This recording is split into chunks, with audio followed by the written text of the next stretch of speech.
South Africa is a diverse nation with a history of racial injustice. From 1948 until 1989, the country's white minority government kept people of different races separated by a system called apartheid.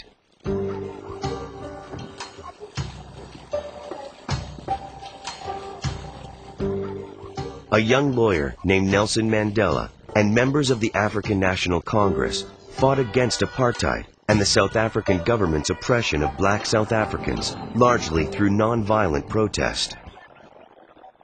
Instead of arming themselves, Mandela and other members of the African National Congress organized worker strikes and marches. They encouraged black South Africans to take part in acts of civil disobedience. Intended as peaceful demonstrations, they often became scenes of violence, especially when South African police tried to remove the protesters. Hoping to stop the marches, the government outlawed the African National Congress and began imprisoning its leaders. The conflict only worsened. There are many people who feel that it is useless and futile for us to continue talking peace and non-violence against a government whose reply is only savage attacks on an unarmed and defenseless people. In 1964, Nelson Mandela was arrested, tried, and condemned to life in prison for conspiracy to commit terrorist acts. He was sent to Robben Island Prison, where guards beat and tortured their prisoners. Despite being in prison, Mandela and other African National Congress members continued their protest. Prisoners staged hunger strikes and work slowdowns. Their dream of freedom and equality never died.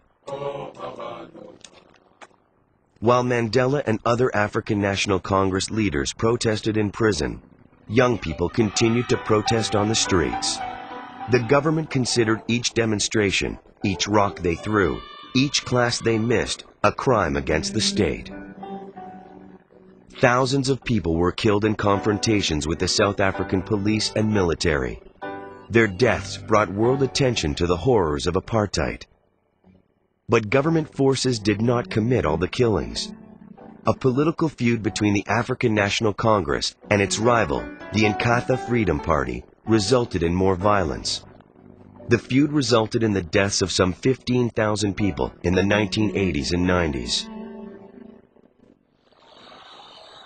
In the late 1980s, protests for the release of Nelson Mandela and the end of apartheid intensified. Still, the government chose to ignore the protesters. The escalation of violence led the government to order a state of emergency, which permitted policemen to use violence in confrontations with the African National Congress. But international awareness of the deadly struggle finally put pressure on the South African government. The United States, along with many other countries, imposed strict economic sanctions on South Africa.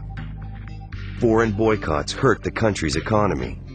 Both blacks and whites suffered from South Africa's economic downturn. International outrage and economic pressure finally forced South Africa's white leadership to abandon apartheid. In 1989, the South African government officially ended apartheid and lifted the ban on the African National Congress. Soon after that, Nelson Mandela was released, ending 27 years of imprisonment. In 1994, the country held its first multiracial election and elected Nelson Mandela as its first black president. South Africa established a democratic government. It adopted a constitution that included a Bill of Rights. The end of apartheid has opened up many opportunities for black South Africans. For the first time in 300 years, black South Africans have political power. They are free to move, work, and live wherever they choose. But for many, quality of life has not improved. President Nelson Mandela promised jobs, better housing, and better schools for all South Africans. But despite his promise, more than 1/3 of black South Africans continue to live at or below the poverty line. And poverty is not the only thing that black South Africans must cope with. The memories of apartheid are difficult to forget and even harder to forgive. It has been difficult for South Africans to erase the impact of their past. Even today, unemployment, crime, and a wide gap between rich and poor continue to threaten South Africa's democracy. But even with all of its problems, South Africa's long struggle against apartheid has brought the country many successes. Nelson Mandela gave South Africans a fresh start and the opportunity to live as free people. Only time will tell if new opportunities will bring success to all South Africans.